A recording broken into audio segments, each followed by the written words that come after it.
नादिर जामशोरे में एक दर्दनाक वाक़ियो थियो आहे सबरीन पठाण जो क़त्ल। असांजी हिकिड़ी सदियुनि पुराणी रिवायत आहे त अगरि झंग में बि औरत मिले त असांखे उहो उनजी अमान में रखिणो आहे। उन्हनि जी हिन पामाली कई आहे, उन रिवायतुनि जी पामाली कई आहे, कानून जी पामाली कई आहे ऐं इन्हनि खे उन ई हिसाब सां इंशाअल्लाह सज़ा मिलंदी। कुछ लोग जो सहूलतकार है उनको अरेस्ट भी किया गया, रेड्स अभी भी कंडक्ट हो रहे हैं। यकीन दानी है तमाम लोगों को कि हम इसमें से एक बंदे को भी नहीं छोड़ेंगे और सख्त से सख्त सज़ा दिलवाएंगे।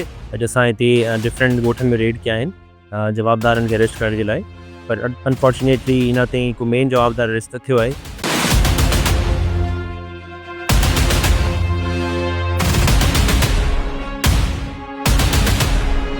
नादिर जामशोरे में एक दर्दनाक वाक़ियो थियो आहे सबरीन पठाण जो क़त्ल।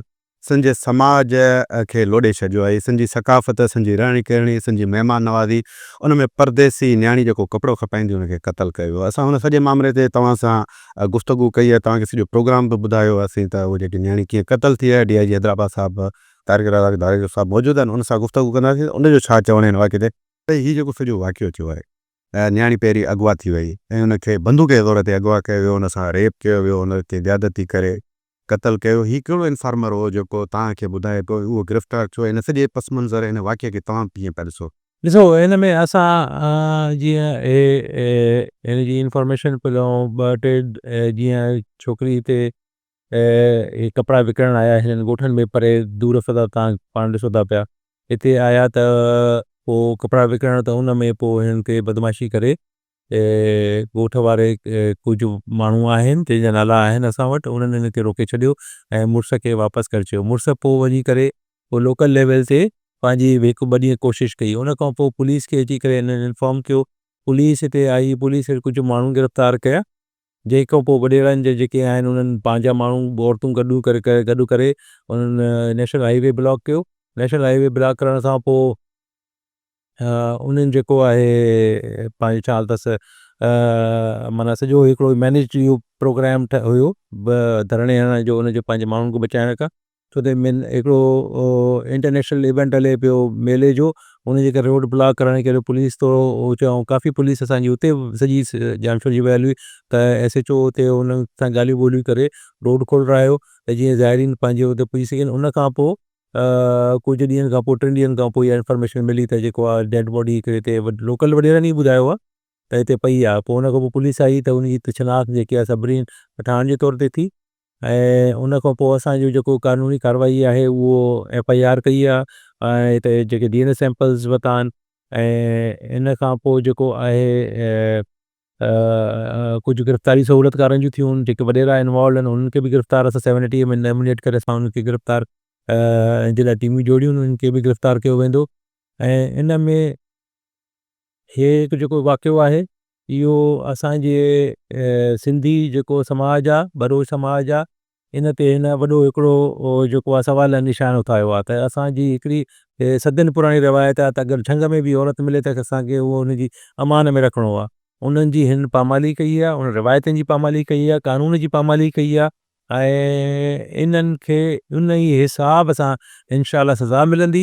ऐं इन्हनि जे लाइ असां जेको आहे असां वटि काई रिआयत कोन्हे ऐं जे कानूनी हिसाब सां भरपूर हिननि जे ख़िलाफ़ु कार्रवाई कई वेंदी। ऐं तव्हां सभिनी दोस्तनि बि हिन जी मीडिया प्रेस सॼो समाजी हल्का बि हिन खे निंदा करे रहिया आहिनि त असांजे हिकिड़े जेको असांजो सिंधी समाज आहे, जेको असांजो रिवायतियूं उन्हनि ते हिकिड़ो जेको सवालिया निशान थियो आहे त इन हिसाब सां असां हिननि खे अहिड़ी सज़ा ॾींदासीं त जेके बि इन में इन्वॉल्व आहिनि, चाहे वॾेरा आहिनि चाहे ताक़तवर आहिनि, उन्हनि खे हिन दफ़े भरपूर सबक़ ईंदो। त हिकिड़ी ॿी ॻाल्हि हले पई, मक़तूल जेकी नारी आहे उनजे भाउ हिकिड़ी स्टेटमेंट ॾिनी आहे त मूंखां पहिरीं FIR जा 50,000 घुरिया विया, पोइ वरी 3,000 रुपया तव्हां कया। ॾिसो, मां जीअं SHO सां मुसलसिल राब्ते में रहियो आहियां, SHO न पंहिंजी भरपूर कोशिशि कई आहे, पर हुनजो जेको इल्ज़ाम आहे उन इल्ज़ाम खे कीअं था ॾिसो? उन ते का हिन जी इन्वेस्टिगेशन थींदी। SSP हैदराबाद खे जेको आहे उहो मां नॉमिनेट कयो आहे एज इंक्वायरी ऑफिसर। अॼु ई इंक्वायरी कंदो, राति ताईं इंक्वायरी कंदो। उहो इंक्वायरी करे उहो वारसन वटि बि पुछंदो थोरी देरि में, मां हुनखे चई छॾियो आहे।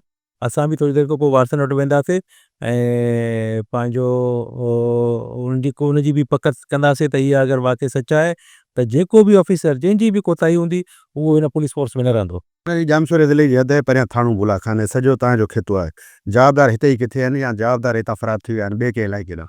ॾिसो जिते बि हूंदा जवाबदार कोन बचंदा, इहो मुंहिंजो वादो आहे इंशाअल्लाह ऐं भरपूर तरीक़े सां हिन जे ख़िलाफ़ एक्शन थींदो। वॾेरनि जिन धरणो हणायो उहो कहिड़ा वॾेरा उन्हनि जे? ॾिसो उन्हनि जे ख़िलाफ़ असां 78 जो FIR कई आहे, कुझु नॉमिनेट कयूं था, कुझु जंहिंजा जंहिंजा नाला ईंदा वञनि था उन्हनि खे गिरफ़्तार थींदा ऐं हिननि जी जेकी रिवायत आहे रोड बंदि करण जी उन्हनि खे बि हिन दफ़े इंशाअल्लाह हिननि खे सिधो कबो। वरी तव्हांजो कमु त न आहे पर हिकिड़ो नंढिड़ो गुज़ारिश इहा आहे त हीअ सफ़ा ग़रीब ख़ानदान आहे, उन जी का माली मदद ईअं ई पिया आहिनि? न न बिल्कुलु माली मदद थींदी इंशाअल्लाह। असां NGOs खे बि इन्वॉल्व कयो आहे ऐं सभिनी खे इन्वॉल्व कयो आहे। इंशाअल्लाह हिननि जी प्रॉपर हिकिड़ी असां हिननि जी जेको आहे न माली सहायता बि कंदासीं ऐं उन्हनि जी हिकु प्रोटेक्शन भी ॾींदासीं। बड़ी मेहरबानी DIG साहब। SSP साहब असां मौजूद हैं SSP जामशोर। आपको कब पता चला कि ये जो बच्ची है वो अगवा हुई है और उनके वो साहब भी पहुंचे थे? सारी सूरत हाल आपको पता है।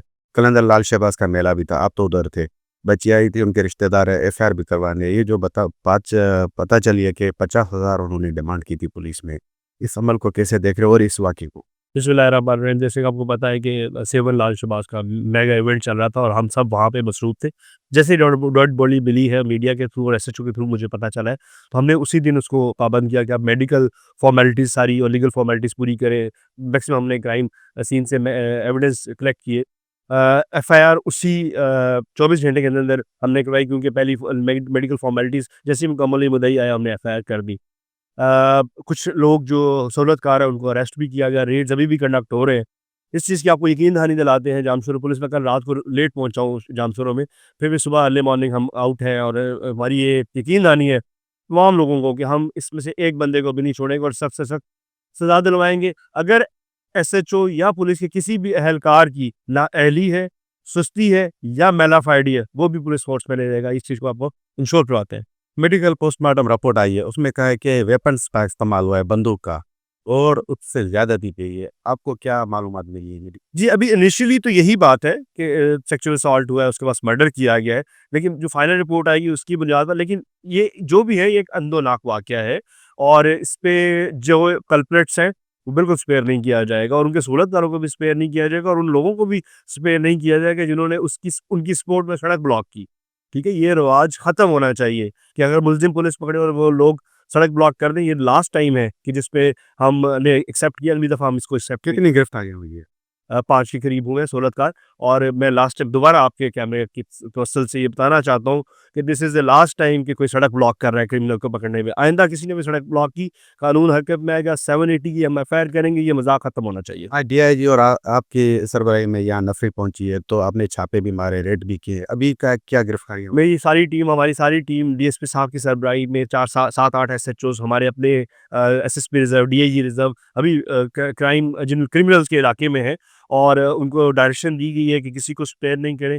जो मुल्ज़िमान हैं उनके सहूलतकार उनको अरेस्ट करके देखें। छा सूरत हाल आहे जेको तव्हां रेड कयो हुन में कहिड़ियूं गिरफ़्तारियूं थियनि? जी बिल्कुल DIG हैदराबाद ऐं SSP जामशोर साहब जी डायरेक्शन से अॼु असां हिते डिफरेंट ॻोठनि में रेड कया आहिनि जवाबदारनि खे अरेस्ट करण जे लाइ, पर अनफॉर्चुनेटली इन ताईं को मेन जवाबदार अरेस्ट न थियो आहे ऐं असां हिन में फर्दर एफर्ट्स वठूं पिया ऐं प्रेशर बिल्ड कयूं पिया इंशाल्लाह जल्द जेका मेन अक्यूज़्ड आहिनि जवाबदार आहिनि उहे अरेस्ट थियनि। जवाबदार केॾा फ़रार थी विया आहिनि, कुझु गिरफ़्तारियूं बि थियूं आहिनि, उहो ॿुधाईंदा कुझु गिरफ़्तारियूं? जी बिल्कुलु हिकिड़ो ATC जो केस रजिस्टर थियो आहे जेको उन्हनि रोड ब्लॉक कयो ऐं पुलिस वारनि सां गॾु जाती कई, त हुन सिलसिले में असां 6 माण्हू अरेस्ट करे चुका आहियूं ऐं फर्दर बि इंशाल्लाह अरेस्ट कयूं पिया ऐं जल्द जेका मेन अक्यूज़्ड आहिनि उहे अरेस्ट। या उतला इहे मिलिया आहिनि शुरूआती मेडिकल रिपोर्ट में त नारीअ खे बंदूक जा छेरा लॻल आहिनि, पोइ अॼु तव्हां सर्च ऑपरेशन बि कयो आहे, तव्हांखे वेपन्स अहिड़ो मिलियो आहे? न वेपन त अहिड़ो को ख़ासि न मिलियो आहे ऐं प्रिलिमिनरी पोस्टमार्टम रिपोर्ट अञा ताईं असांखे मौसूल न थी आहे। जेको ओपिनियन आहे डॉक्टर साहब जेको सर्जन आहे हुननि रिज़र्व रखियो आहे, जीअं ई प्रिलिमिनरी पोस्टमार्टम रिपोर्ट ईंदी हुनखां पोइ असां पंहिंजो ओपिनियन बिल्ड करे सघूं था जेको कॉज़ ऑफ डेथ छा हुयो, आया टॉर्चर करे मारियो वियो आहे या कंहिं वेपन जे थ्रू हुनखे मारियो वियो आहे। अॼु के हिन ऑपरेशन में कहिड़ी कहिड़ी पुलिस हिसो वरितो ऐं जवाबदार मुमकिना तौर केतिरे वक़्त में गिरफ़्तार थी वियो? जी बिल्कुलु हिन में डिस्ट्रिक्ट हैदराबाद ऐं डिस्ट्रिक्ट जामशोरो पुलिस जो जॉइंट ऑपरेशन आहे जंहिंमें जामशोरो ऐं हैदराबाद पुलिस मिली करे डिफरेंट ॻोठनि में ऑपरेशन कयूं पिया ऐं रेड कंडक्ट कयूं पिया ऐं कोशिशि कयूं पिया त जेका मेन अक्यूज़ आहिनि उहे अरेस्ट थियनि। या हिकिड़ी ॿी ॻाल्हि आहे, मक़तूल औरत जेकी हुनजे भाउ जी स्टेटमेंट आई आहे त पुलिस असांखां थाणे ते शुरूआती बुनियाद ते 50,000 रुपया घुरिया, पोइ हाणे पैसा कोन हुआ, पोइ वरी हलिया रेड करण त 3,000 जी बिल्कुलु इन जो DI साहब पर्सनली ऐं SSP साहब नोटिस वरितो आहे। इन सिलसिले में हिकिड़ी इंक्वायरी कमेटी बि तश्कील ॾिनी वई आहे।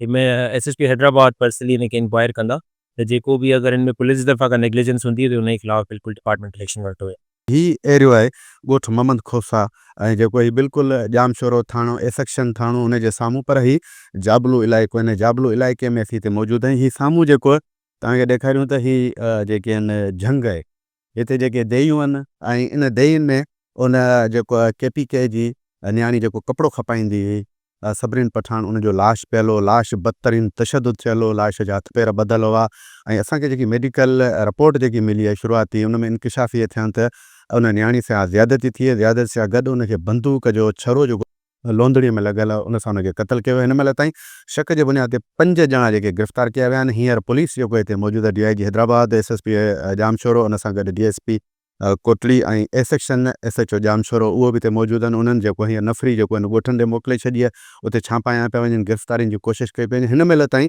जेके मक़तूल नियाणी आहे उनखे जंहिं क़तलु कयो आहे उहे जवाबदार, उन्हनि जी सुञाणप नाहे थी सघी, उन्हनि खे अञा गिरफ़्तार नाहे कयो वियो। पाण वरी तव्हां सां हिन ई इशू ते तव्हां ॿिए वरी कंहिं प्रोग्राम में तव्हां सां गॾु थी, तेसिताईं पंहिंजी मेज़बान धणी बख़्श बारी जो करे इजाज़त, साफ़ सलामत, सुंदर।